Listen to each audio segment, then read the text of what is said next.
This is a clip from one of our most recent episodes. For full episodes and more, please check us out on YouTube, Spotify, Apple Podcast, Google Podcast, Stitcher, and YourVibesPodcast.com. This episode is brought to you by The Station. The Station is downtown Dixon's premier event venue. Located inside historic Mulberry Mill, The Station is a perfect space for a wedding or reception, birthday party or baby shower, conference or class, photo or video shoot, and even a live music performance. Just a quick 45-minute commute from Nashville, Clarksville, and Columbia, the station provides your guests with a classy and convenient experience in the heart of downtown Dixon's up-and-coming environment. To book your next event, please contact Andy Truman at 336-693-4311 or email her at events@mulberrymilldixon.com. Well, it's called work for a reason. That's it's exactly not right. work, it's not called vacation, or it's not called let me hang out, So I've you just said it, man. If you stay long enough in a job and you do what you don't even have to put the extra mile yet. If you do what you're supposed to do and you stay there long enough, the only way is up. That's it. But you cannot be jumping 2 months here, 2 months over there, 6 months here, 1 month over there. Just stick up with whatever you love, stay there, and you will become successful eventually. Yeah, eventually, and it may take a lot longer than you suspected it to. Definitely. But that time spent is just you growing and growing as a person. And if you get down to the end of the road and you're like, this is not what I want to do, at least you gave it your best shot, You learn something. Yeah. It's never a waste of time. For everything that you do, you will learn something. It's a learning experience. That's it. Yeah, I mean, even in that catering business, I learned how to properly clean tables and chairs and fold napkins and clean utensils and set tables and deal with clientele. Dealing with people just in general is a lost talent these days, just because everything's online so much. Well, and I'm glad you mentioned that too, because going back to when COVID hit and stuff, everybody knew what was going on. When you go to a restaurant, the restaurant is closed. It's because of COVID. We have to, or somebody's sick or whatever. But then that kind of fade away a little bit. And some people say we're doing a little bit better, and cool, we're doing better. But right now, after few months after, we reopen again, people thought that, the restaurants are back open. So, yes, we're open, but now we don't have the same employees that we used to have. Now we're less. So people came in with, yes, I'm ready to get my drink right now, and I'm ready to eat, and the demand is there and everything. But they didn't realize that you shorthanded. You know what I'm saying? And you want to sugarcoat it the most you can. Welcome, how you doing, and this and that. But sometimes it's just me and another guy, and then 50 people coming in the door. And that's the difference when everybody knew COVID was going on, and then let's say post-COVID, now, so I encourage the customer just to sit down, have a drink, relax, know what's going on.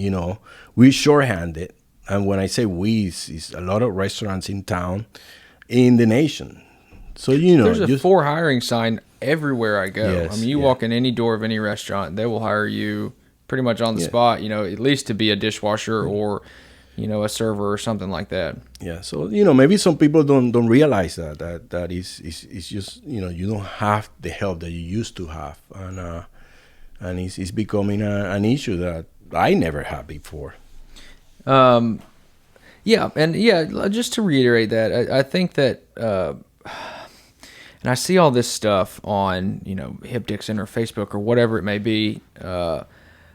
People get on there and they use that as their soapbox to complain every time somebody messes up. Very rarely will you see a compliment, on that page. And most people, they'll keep their compliments to themselves a lot of times. But when something goes sideways, they're going to be the first to blast that out all over there.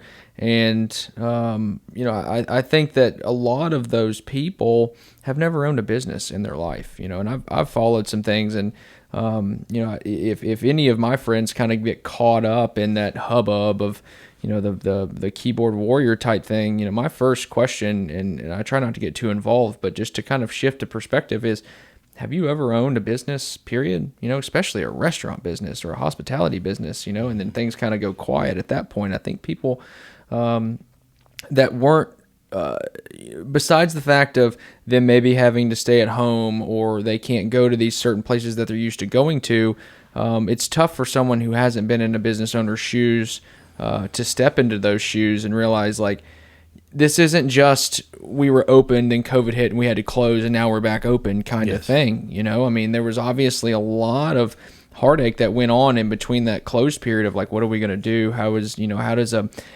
a to-go type business look? I mean, how are we running just all to-go menus, call in, stuff like that? How does that look? What precautions do we need to take when we open back up? And then, like you said, how long were you have to shut down? Well, I think we tried to do the to-go only. Yeah. And it was just Jennifer's mother and me, and it just became too much, So we did that for probably 3 months, and we just decided that, we killing ourselves. It just doesn't make sense. It's just not. We couldn't do it. Not only that, but when the food that I'm trying to bring to the table, I don't want to serve it in a plastic or a styrofoam. I mean, people want steak and people want potatoes and fries and whatever. We cut our fries from fresh cut from a fresh potato, and it takes a process to do everything from scratch, and you paying top dollar for a steak, and I'm gonna put it in a styrofoam and you're gonna eat it 20 minutes later. It just that's not what we wanted to do. So it became really, really rough, really tough for us to do the to-goes. So I guess close, I mean, we were 2 or 3 months, like trying to survive somehow. And so of your staff, kind of what percentage ended up coming back after COVID? Or after you opened back up, I guess. The servers came back. And then we have problems with the back of the house. We have problems, with dishwashers, salad person, and, line cooks coming back. And I don't know if it was because of COVID. I don't know. I really don't know, This is another thing that happened in that period. Let's say, for example, you always been a cook. You've been a cook for 10, 20 years, whatever. And then COVID hit, and this is the first time that you try to do something else that is not cooking. And then guess what? Wow, I don't have to wash dishes. I don't stink when I get home. I can be home for dinner. All these things happen for first time that somebody that's been doing, that kind of job for many years, I don't blame them. So, some of them didn't come back. I'm sure they're doing well right now, and I congratulate them and everything. But, I stay. Sure. So I just have to deal with whatever is going on now. Thanks again to the station for sponsoring this episode. If you are looking to book your next wedding or reception, baby shower or birthday party, conference or class, photo or video shoot, or even a live music performance, please reach out to Andy Truman at 336-693-4311 or shoot her an email at events@mulberrymilldixon.com. If you're interested in sponsoring an episode, please reach out to me directly via email at yourvibespodcast@gmail.com. Thanks again for listening, and always remember, stay vibey, my friends.